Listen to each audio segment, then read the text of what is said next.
I'm going to give a couple of perfect. I'm going to give a couple of seconds to let folks join. Um, but let's get started here as folks are joining. Um, so thank you all for joining us in this last day of the forum. As you know, we're here for a panel discussion on lessons from co-design to support knowledge brokering. As people are joining here and as we introduce ourselves, I'm going to see if I could put up a poll.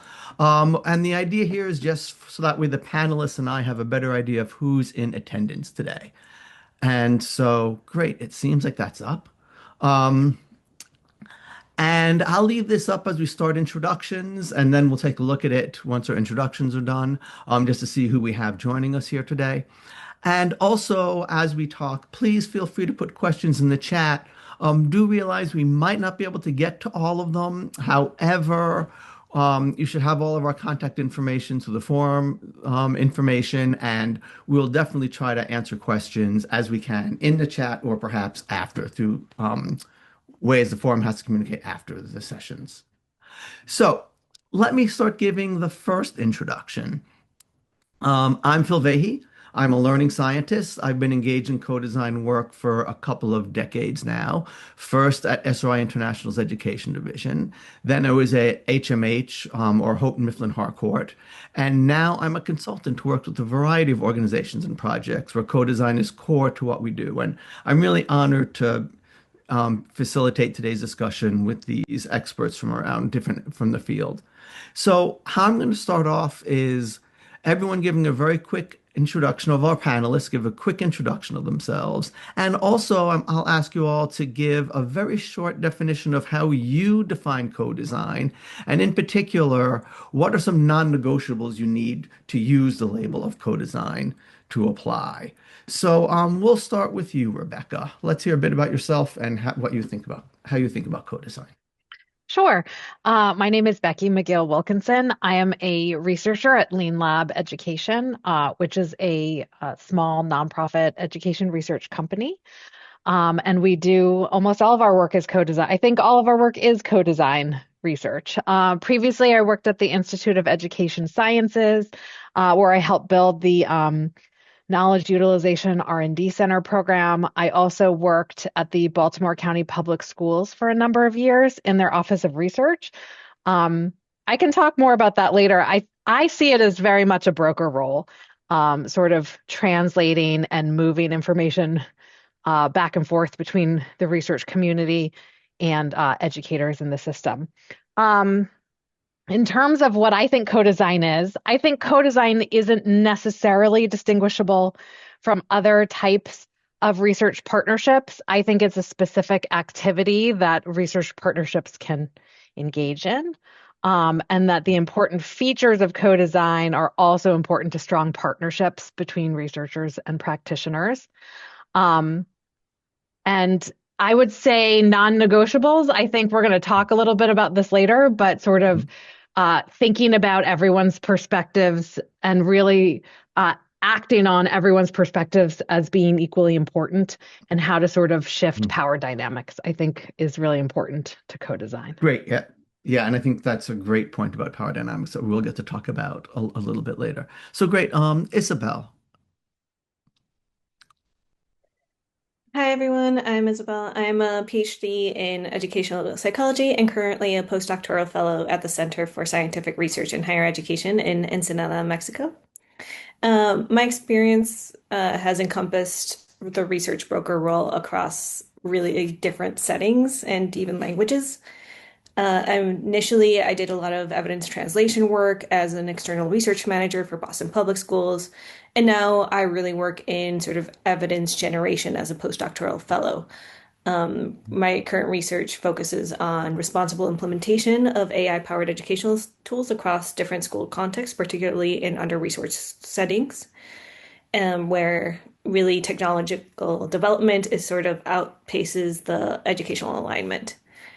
And I was thinking about what makes co-design so particular for me. I think sort of co-design goes beyond traditional partnership definitions, just because it's more of a it's more flexible. You can sort of take co-design and parts of co-design to really adapt a relationship that you need to create for an end product. And something that I think is really key to co-design is the transformative nature of it for everyone involved. That's participants and facilitators.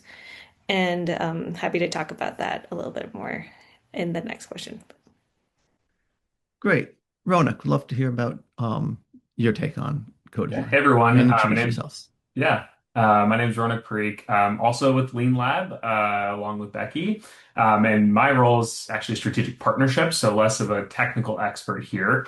My background, I started off as an educator, taught in DC public schools. I've been in and out of both for-profit and nonprofit consulting, and I've been at a couple of ed tech companies, including was formerly LearnZillion and most recently Amplify. So I come to this with a little bit of a different angle.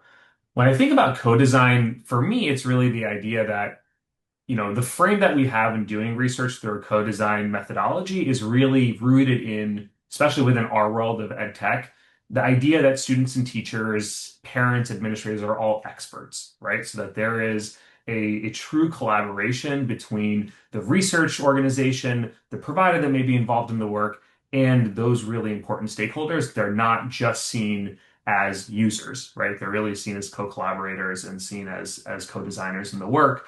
I think that ties to my non-negotiable, which is essentially, this can't be a transactional relationship, right? You can't essentially extract what you need from certain folks that are in the field and the students and teachers and parents that I mentioned, but that their voices have equal bearing. And I know we'll talk about power dynamics within this actual work that we do together. So that's how I think about it and approach it. Great. Thank you. And Adam, let's hear from you. Hi, everyone. I'm Adam Hicks. I'm the Assistant Superintendent of Curriculum Instruction and Assessment with Shelby County Public Schools in Shelby County, Kentucky, which is just outside of the Louisville metropolitan area. Been in public education for 20 years, ranging from roles of being a high school teacher to an elementary school administrator, now to my role for the past half decade as Assistant Superintendent. So I've been fortunate enough with my role as assistant superintendent to really be involved in a lot of co-design processes with our community, ranging from parents, teachers, um, elected officials. And so the way that we always really try to approach it and break it down is by eliminating what I call the facade of involvement. So oftentimes in public education, we look at especially our practitioners look at decisions as oftentimes predetermined. And so we've really tried to break down that barrier by naming tights and looses and really defining for all of our stakeholders what our problems of practice are and how each role group can really speak to and involve themselves with finding a solution to that problem. Great. Thanks. You guys all have great experiences, really interesting takes on co-design, and it's a huge variety of expertise we have here. So I think that'll be great for our panel. And also looking at our poll results, we have quite a variety of folks who are actually here listening to us today. So about an equal number of people have maybe heard of co-design or as have engaged fully in co-design and a wide spread in between. So I think that's interesting for us to think about as we're giving our as we're having our discussion today on who's here, and definitely a large number, again, spread through researchers, district, an organizational leader, professional learning designers, and education practitioners. So it's really a great variety of people we have here, both on the panel and in the audience. So I'm really glad to see that. So, I'm going to ask you each to talk about your own personal experience and your own unique perspectives on co-design. Um, just for folks who are in the audience, we've done a little bit of reading on who's here today and talked to them a little bit before. So you didn't necessarily mention in your intros, but like Adam, you've done a lot of work in co-designing assessments, Isabel on co-designing in AI environments. Rebecca in IES and Leanlab, you have a really systemic kind of viewpoint of and a view of the ecosystem. And Ronak, in your position, you've considered the interaction between scaling and co-design and working at scale. So I think these are all really interesting takes on co-design that have a unique perspective that will help people really kind of understand some of the key aspects of it. So I'd love for folks to just kind of go in the order I mentioned there, Adam, Rebecca, Isabel, and Ronak, on what's one or two really key insights about co-design that you feel come from your perspective.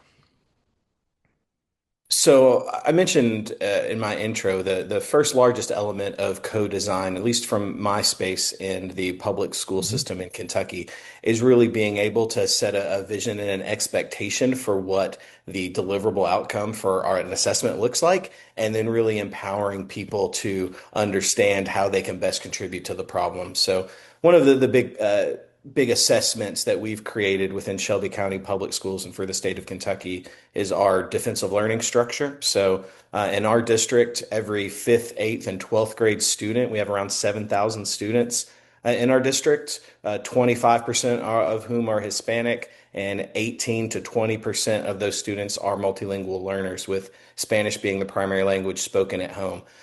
So over the past half decade, we've really spent a lot of time creating these robust defenses of learning where every fifth, eighth, and 12th grade student defends their learning based on a portfolio and a body of evidence that they have amassed throughout their educational career. It's a very similar structure that a lot of public schools use.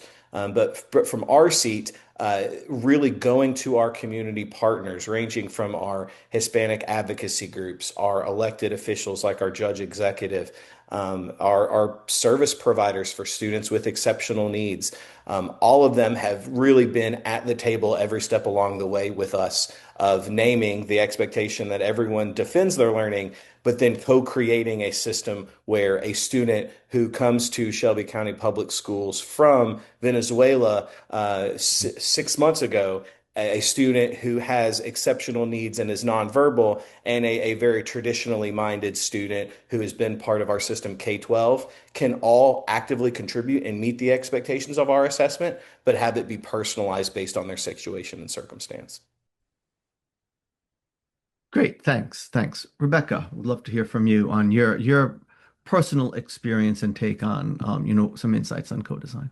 Sure, sure. Thank you. So, one of the things I've thought a lot about, and one of the things I struggled with earlier in my career was there are such varied experiences for teachers and educators and school and district staff, from classroom to school, district to district, that it feels like impossible to really make every you know every research study generalizable to everyone, right? And I think early on there were a lot of sort of, when I say early on, I mean sort of earlier on in the field of education research, there were sort of a lot of beginnings of efforts to incorporate teacher voice, and it ended up feeling a lot like tokenism, because it was just like one teacher or two teachers from this district and one teacher from that district, and to take just a few teachers' voices and make them apply to the entirety of the education system, I think is not reasonable and should not be the goal, right? Mhm. And that comes at, it's antithetical to thinking about these large scale impact RCT studies that so many researchers value, and they should. There is value in those types of impact studies. And I don't know, someone tell me if I'm wrong, but I don't know that there's a way to co-design a large scale multi-site RCT. But I don't think that's the goal, because I think what really matters for educators is, yes, those impact results matter, but what really matters is understanding how they can take those impact insights and apply them to their own context. I think what matters is using co-design before the impact study to really understand teachers' pain points and how research can address those pain points, to understand how to meet the needs of specific educators and specific students. So I think there's something as a researcher, I find a lot of satisfaction in like running a large scale RCT because that's sort of what I was trained, like this is the goal, this is what you're trying to do. But there's something very meaningful, I think, to all parties involved when you're able to really deeply engage with people who are in classrooms, working with our Mhm. kids and our students to understand where they need to help and to feel like you're able to make a difference in how they perform their jobs. For me, that's incredibly meaningful. And it's taken me a while to come around to that, but I've gotten there. Thanks so much. Isabel, let's go to you. And like I said, you know, I think you've been working a lot with AI environments and co-design. We heard about AI environments a bit in the keynote we heard today. So I'm sure people are wondering, like, what does it mean to have co-design in this world of AI and AI environments? So we'd love to get some of your insights on that. Yeah, and I think co-design in AI and development of ed tech in general has been a huge conversation right now in the field. Mhm. I want to emphasize that I work in very low resource settings. That means, usually where we don't have stable internet connections or even one device per student. I'm currently I just finalized an evaluation here in Ensenada, Baja California, in a public elementary school where most students come from low to middle income families and do not have the sort of resources that we would see in other ed tech evaluations. So I think, drawing on that experience, something that is so important about co-design is and which really differentiates it from sort of other research or product development processes is really the process itself that is so transformative or so that really changes every participant's thinking about whether that be sort of the product or the evaluation. In most research studies, we want to sort of get to that final point, right? What is Mhm. that? Does this product work? Does it not?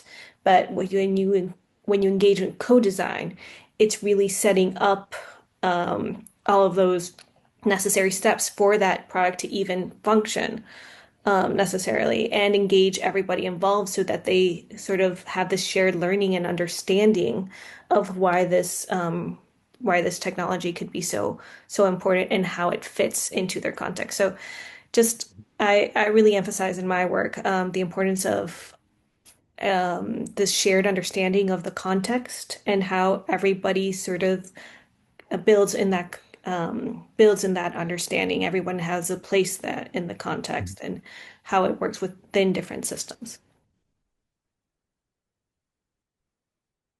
Great. Thank you so much. And Ronak, what are some of your kind of unique perspectives on co-design, given where you sit in the world and the work you engage in? Yeah, and so maybe I'll put a little bit more of a market lens on this, right? The commercial lens, because a lot of the work that we do, most of the work that we do is with ed tech providers. And my background is also working within strategy and finance at an ed tech provider.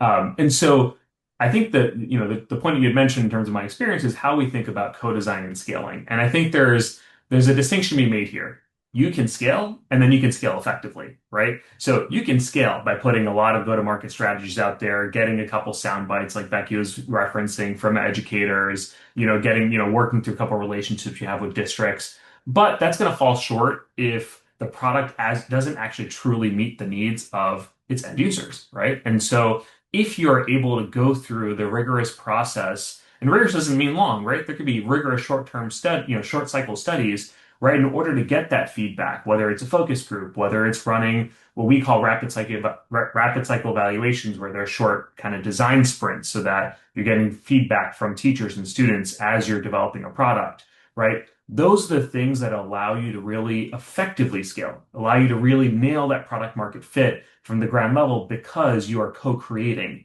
with those individuals who are ultimately going to be using your products. You're understanding what are the needs, what drives them, what are some of the, what may initially have been thought of as edge cases, but are really not, right? A lot of the providers have not worked within public school settings, haven't been teachers, right? They haven't seen that you may have a student in a 12th grade classroom speaking reading at a third grade level, right? And so getting some of those realities as part of that co-design research really allows you to do the foundational work that allows you to scale effectively. And it's both getting that feedback from the individuals who are actually using the products, also ensuring that you are thinking about the research and evidence bases that are already out there in the field. So I think, our work is really ensuring two things.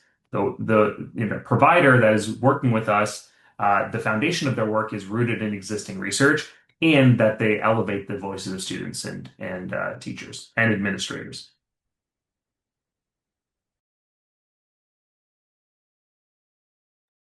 And I have to unmute to speak. So thanks. That was really, I think, a great kind of wide perspectives on co-design, but with some clear consistencies throughout what we're saying, which completely makes sense because we're all talking about co-design.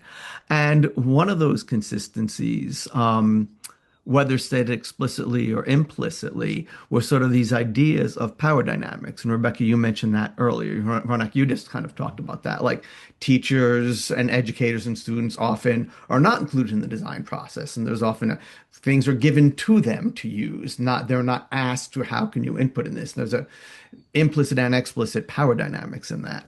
So let's talk about that a little bit.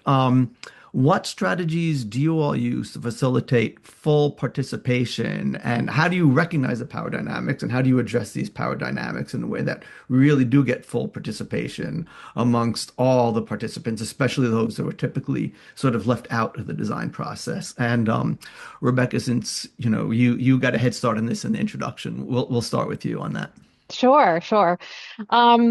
So at Leanlab does, as I said earlier, all the work we do is co-design, and we're very conscious of shifting power dynamics and the importance of doing that, not just to conduct good research, but also to make to and as Ronak was talking about, not just to help ed tech companies produce better products, but to help teachers get the research evidence and the products that they need to really do their jobs effectively. I think that this is off topic. I'm sorry. I was going to say, I feel like a lot of times we push ed tech on teachers and it doesn't necessarily solve the problem that they have.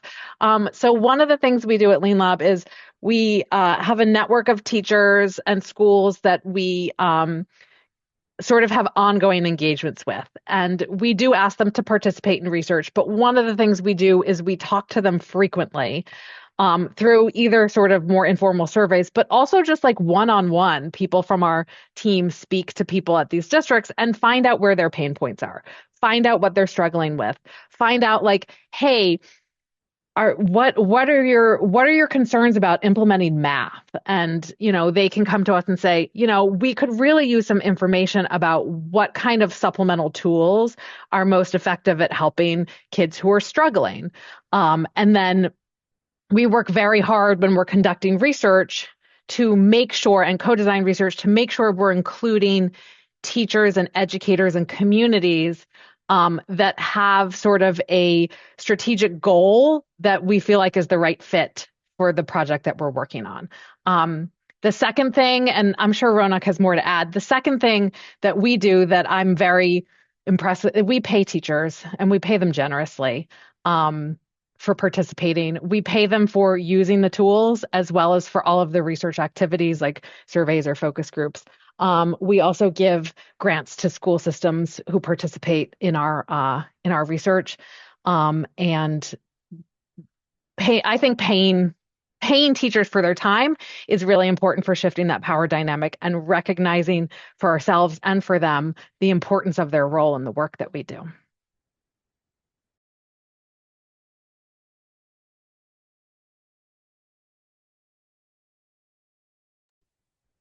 Phil, I think you're muted again. Okay, I'll stop muting myself. Ronak, how about you do take that hand off from Rebecca sort of quickly, and then I want to make sure we get time for Adam and Isabel to discuss this topic as well. Yeah, I'll make this super quick because I think Becky covered most of what I would want to say anyways. I think the one thing I just want to emphasize here is there's also I think historically, we have seen there's a certain I don't know. I don't think that teachers are elevated in terms of their expertise as much as they should be, right? Teachers, students, administrators, right?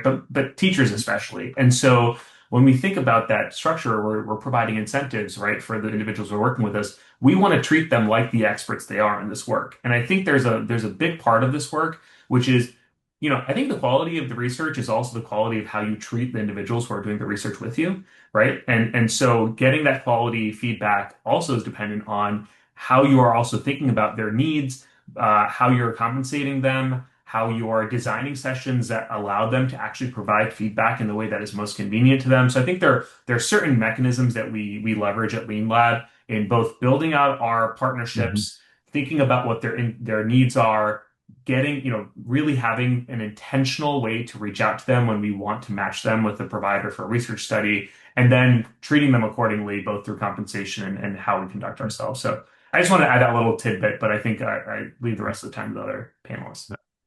Right. So yeah, so Adam, as someone who's actually in the district, right? And often things are given to districts and people are providing things are seen as the providers and vendors, right? And there's not really a kind of co-creation, co-design kind of perspective. I wonder how you tend to look at this. To build off the previous comments that were made, this is one of those very difficult aspects, I think, for any district level leader, Mhm. especially someone in my position where I have to truly recognize positional authority, even though I try to act like it doesn't Mhm. exist. When an Mhm. assistant superintendent is leading a meeting, it's a little bit different than a teacher Mhm. leader leading a meeting. So, Mhm. because of the recognition of that power dynamic, it's even more important for our team to lead with naming a clear vision or direction for the work, Mhm. defining the roles that everyone can and should be able to provide, and then ultimately using some type of methodology to make sure that the process is as inclusive as possible. We try our best to adhere to the Mhm. design thinking process, but I know that there are many other methodologies that practitioners or researchers can use. But from my seat, where people keep it as real as possible all the time, especially teachers. Um, there's there's almost sometimes the unsettling feeling when a teacher goes into a meeting and they'll ask themselves, is this a rubber stamp meeting? Are we going to Mhm. design something where you've already thought about the answer? Or is this something that we truly have a voice in saying? So making Mhm. sure that we recognize our personal positional authorities, but then also making sure that we clearly define roles, responsibilities, and then desired outcomes, it really eliminates a lot of that bias and that give and take. That's great, thanks. And it sounds also, and maybe we can get into this a bit later if we have time, that there also has to be some trust building. You can tell them that it's not a rubber stamp meeting, but there probably has to be some evidence, right, over time that these really are not rubber stamp meetings, right? And that trust building, I'm sure, takes a bit of time to get through, right? Okay. So, Isabel, you're also in a unique kind of position in whom you're working with and what you're designing with respect to the others in this panel. So I'd love to hear your perspective on kind of how power dynamics play out from your seat. Yeah, I want to build off on what Adam mentioned about positional authority. I'm always constantly evaluating, what position I'm in any group setting, as a researcher, as a woman, as a Latina, et cetera, and how that relates to other or individual social identity. I was also a middle school and high school teacher, and that allows me to connect with other teachers in the room. I also build on my experience as a student, and that allows me to connect with students in the room. I position myself as a researcher when I need to, as a community member when I need to. And I think there's a lot of personal work that goes behind that. Another thing that Adam mentioned was that creation of that environment for a successful meeting, which I think is takes a lot of work and a lot of pre-work. So just really building that environment of trust by, in not only by developing activities and icebreakers, but also by maybe that point where you even start reaching out to individuals, how you reach out to them, Hmm. what you go through, how do you start engaging with them. So I think there is a lot of work that goes into this, from sort of facilitation, from the prep to the facilitation to even the post meeting and every engagement that you have. Great, great. Thank you so much. And these have all been great insights about co-design, how we all bring our different perspectives to the field, what are some similarities. But we're also in a knowledge brokering conference, right? And so it's time for us perhaps to switch more explicitly to the role of the knowledge broker. And so, what are some of the aspects you see of knowledge brokering that are particularly important in this? And including some of the behind the scenes work that knowledge brokers should do to kind of ensure successful co-design. I could leave this up to whoever wants to jump in first, or I can call on someone, but I'm okay leaving that more open.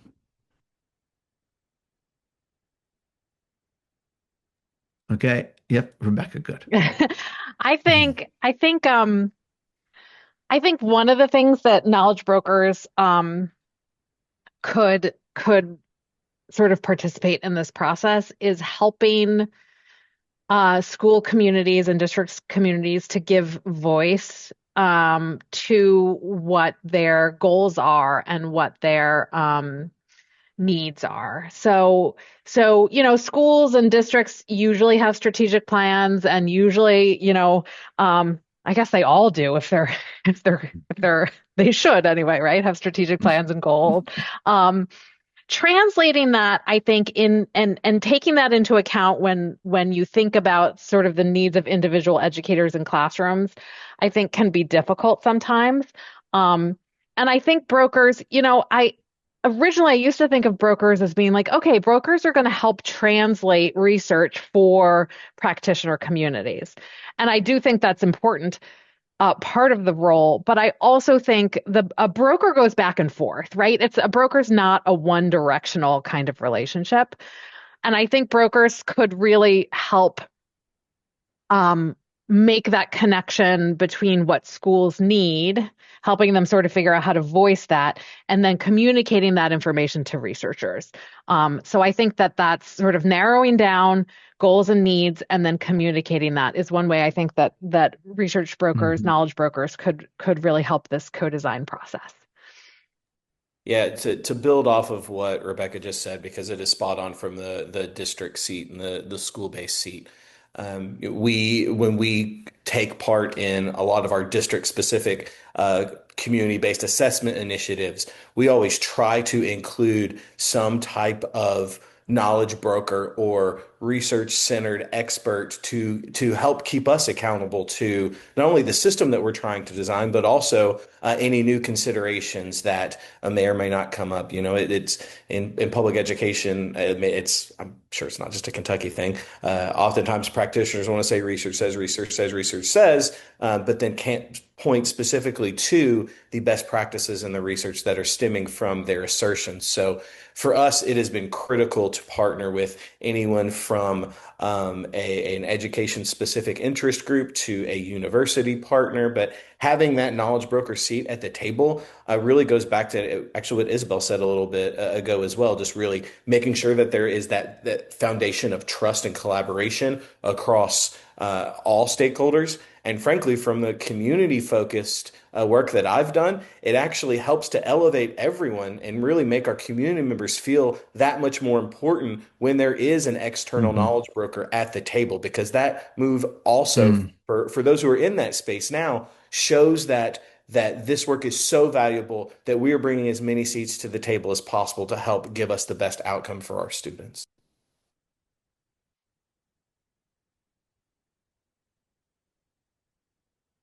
Isabel, we'd love to hear your reaction to that since Adam kind of was calling you out as well.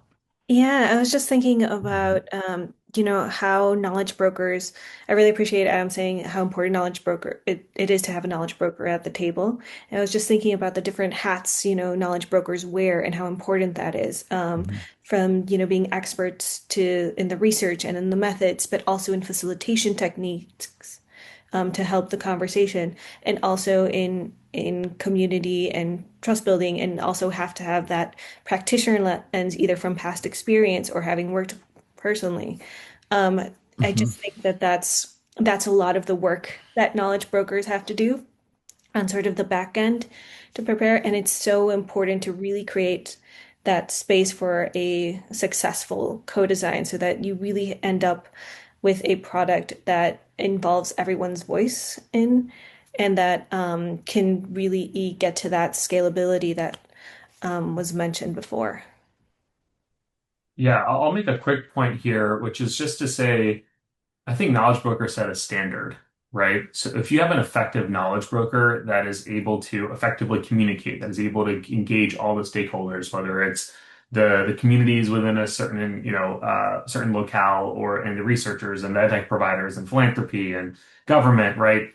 Um, the actual effectiveness of that work then sets a precedent for how these things may be done in other places, right? And sets a precedent for what quality looks like, right? So I think that's another thing that knowledge breakers just need to be aware of is what they're doing is setting a precedent so that more quality work can come out of future engagements, right, between various players in this broader landscape. So that's just my quick kind of tidbit to close this one out.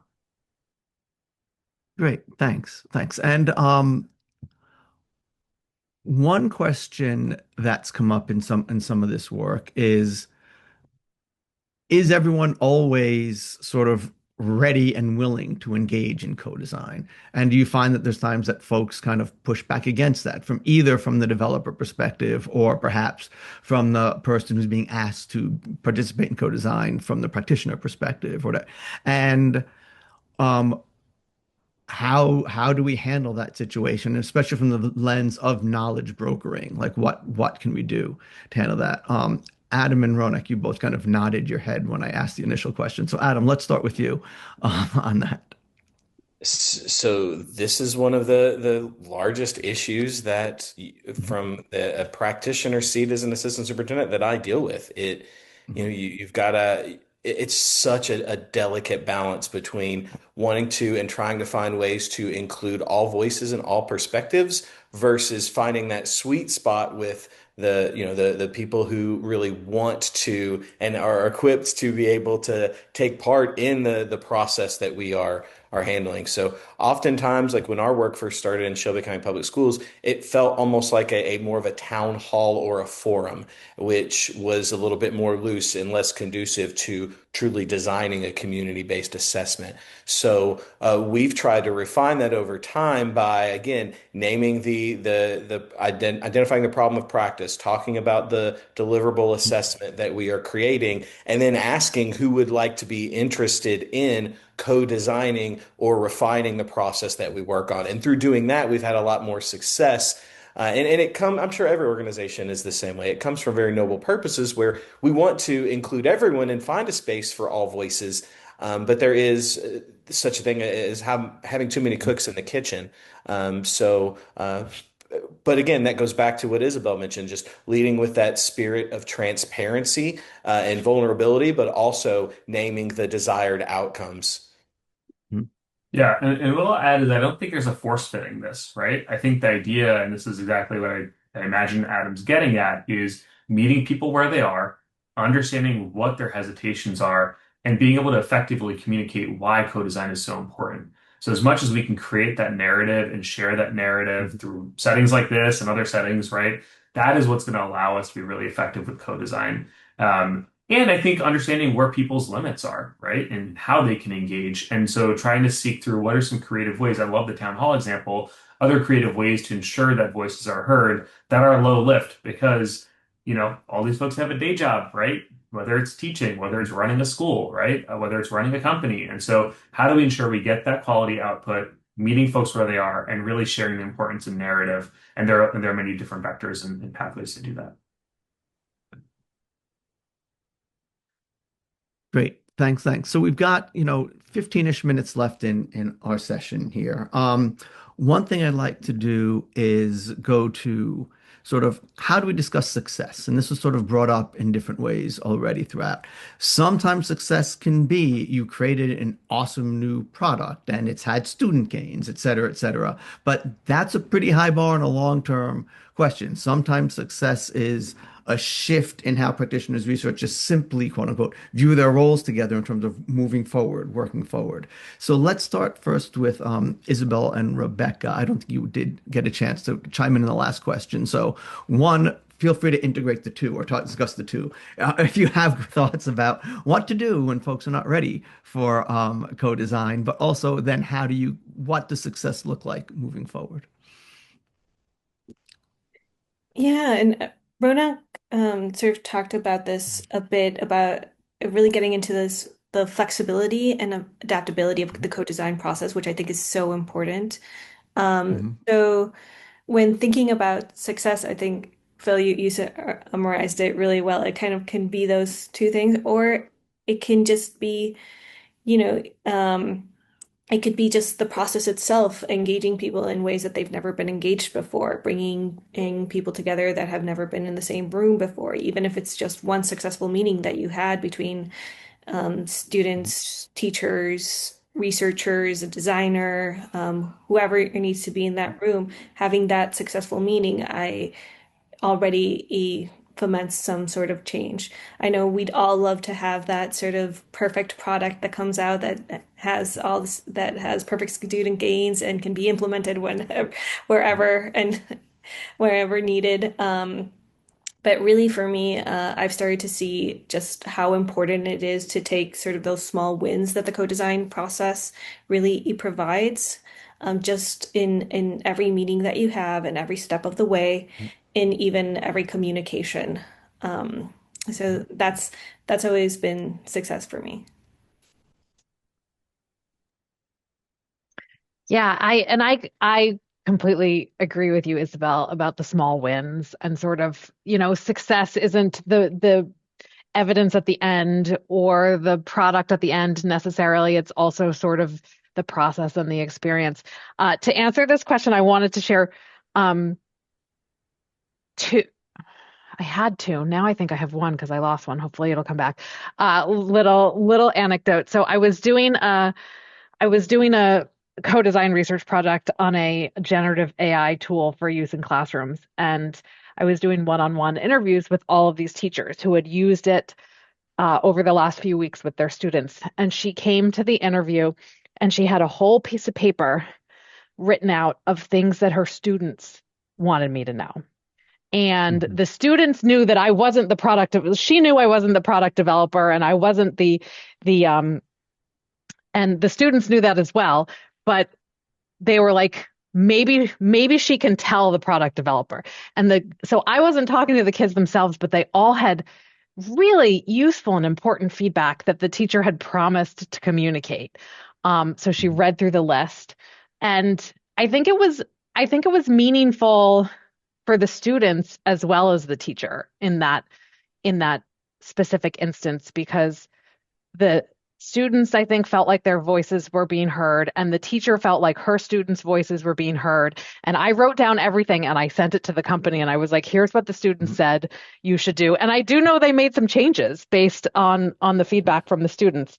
Um, so that I see as being really successful in that, people felt like their voices were being heard. And I think that that's really, really crucial. And maybe that second example will come back. And if it does, I'll share it. But that's all I have for now. I'll quickly add one point here, which is I would distill this down to decision making, right? Has this work Mhm. informed an important decision? And has that been informed by the voices of the individuals involved in the co-design process, right? So a decision could be anything from a product improvement. It could be, deciding not to pursue something. It could be a learning about how something was not effective and therefore should no longer be part of a product roadmap or a strategy or, a way that's, an implementation strategy, right? A rollout. I think those are the things that are most valuable. And we saw a couple examples of this through our research where there have been improvements to specific features within a product that allow a product to more effectively scale. That there are changes in what settings maybe a product may be deployed in, right? So I think it's really informing decision making versus like, oh, success is not getting a positive effect, right? Or indication of like efficacy, which is obviously amazing and important, right? And helpful for all parties involved. But it's about the learnings and how they inform decisions.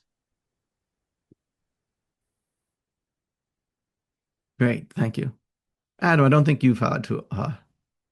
So chance to discuss taking a this little bit one. of a different perspective with that, from my seat, it's truly just about did it have some type of impact on the student experience?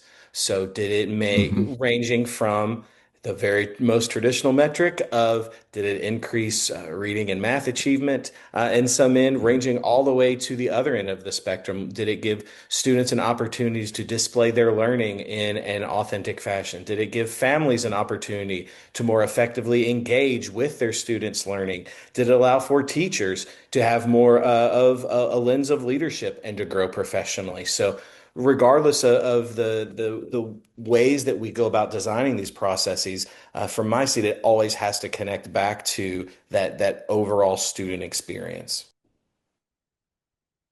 Great. Thanks so much. I think those are all really important metrics of success. And one thing that um, we haven't said, but I've seen a lot where sometimes in working with different developers or researchers, they'll not quite consider co-design, but say, well, I talked to my three favorite teachers by asking them leading questions for 20 minutes, which I do once a quarter, and they told me things, and I'm good, right? And like, I think you all are pointing to it is deeper, like are actual designs getting made? How are their opinions getting taken? Are there actual, are they actually engaged deeply in the design and the decision? So I think that's really important to know, different than, I've got my three favorite teachers whom I ask my four favorite leading questions of and, get my answers back.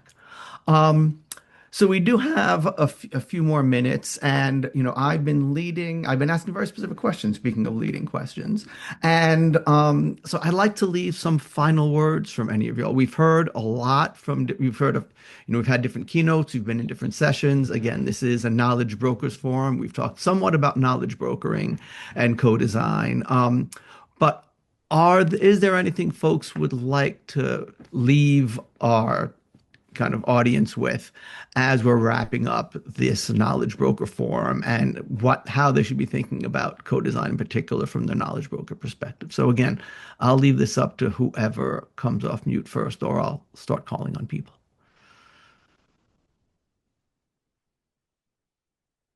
I'll go quickly, so maybe to save some time. So at a high, I think what undergirds all of this is something that I think each of the panelists has mentioned during the course of this panel, which is trust is incredibly important as a foundation to any of this work.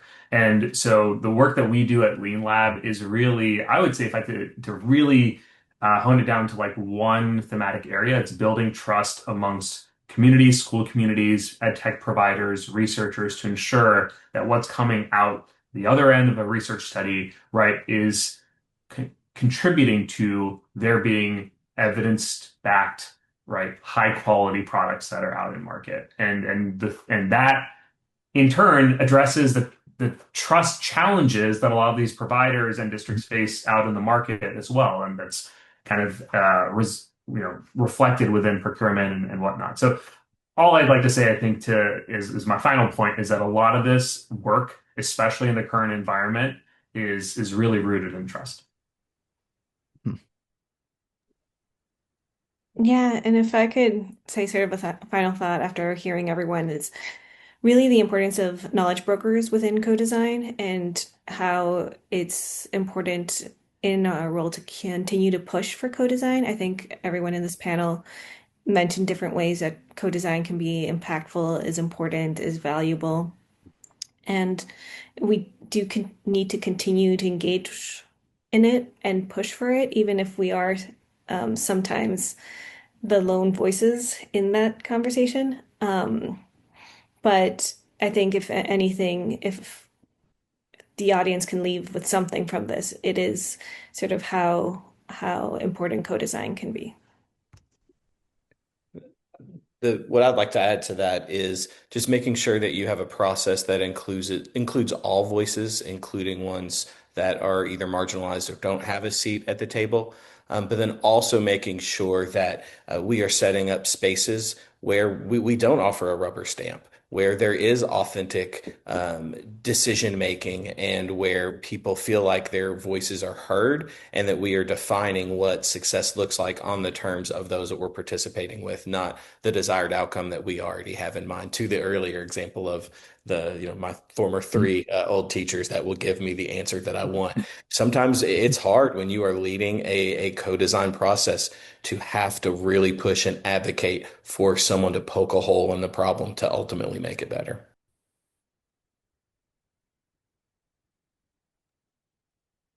I'm last. I don't really have too much to add on top of what other people have already said. I just, want to reiterate something that I think is something we've been saying all along, which is that, the problem that education research has had for a long time is like, well, how do we get teachers to use what we produce? And I think the answer, we can argue about whether that's a valid question, but because it's probably not. But I think the answer is to make it a truly to use co-design, to make sure that the products we're pushing out, to make sure the research is actually useful. And the other thing I wanted to say, because I talked about impact studies in the beginning, and RCTs and that kind of thing, and those things are still super important. And but I think this thing comes up a lot I've seen it come up a lot in education research, including in ed tech research that we do at Leanlab, which is that you can have a great product that's really effective, but if teachers don't want it, then what's the point? If teachers can't use it, then what's the point? Like if you have an RCT where you showed that student achievement, increased by 20%, which is amazing, but if teachers don't know how to use it and students hate it, then none of it matters. And that's where the co-design comes in, because then you fix it before it gets to the impact stage. So when you get your impact results, that it's something that actually has the potential to have an effect on the outcomes of students. Great. Thank you all so much. This has been a great panel. Yeah, I think Rebecca right on, as Brett said.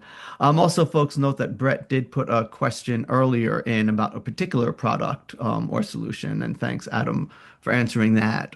For other panelists, want to take a look at that and maybe answer Brett here or off stage. But I know that Katie has some things to say as we're close to wrapping up our final day of our forum.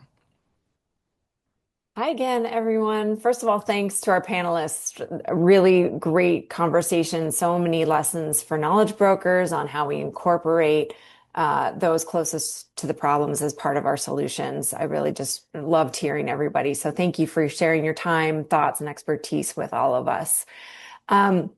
We are going to move shortly into a break, which I know everyone probably needs, a little stretch break.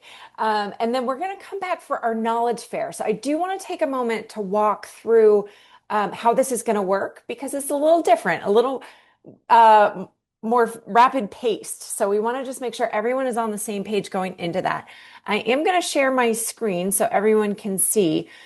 When you come back, you will be back in the Zoom lobby.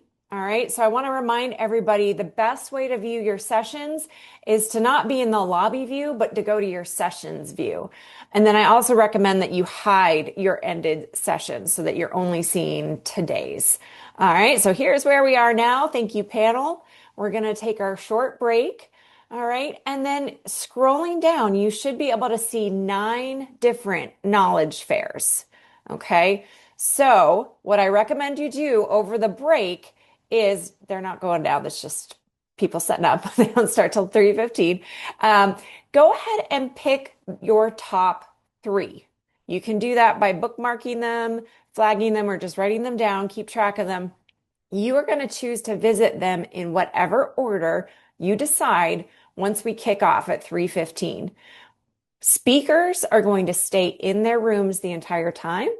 All the rest of us get to go around, just like imagine we are in a real fair. So we're going to walk around the fair and everyone's going to go visit their room. So you're going to have three presentations that you get to choose. I know I would love to go to all of them as well. I'm really sorry. All right, so take a few minutes, pick your three sessions. When we come back at 3:15, each room is going to have a room host that's going to help keep us on track, but these are going to be rapid sessions, obviously about 20 minutes apiece. All right, so we just want everyone to understand and be prepared how we're going to be jumping around the rooms. If you do have any questions, you can message our team. And otherwise, thank you everyone again, and we'll see you back here at 3:15. Thanks, Katie, and thanks everyone for participating in the panel, and thanks everyone who came and showed up. See you soon.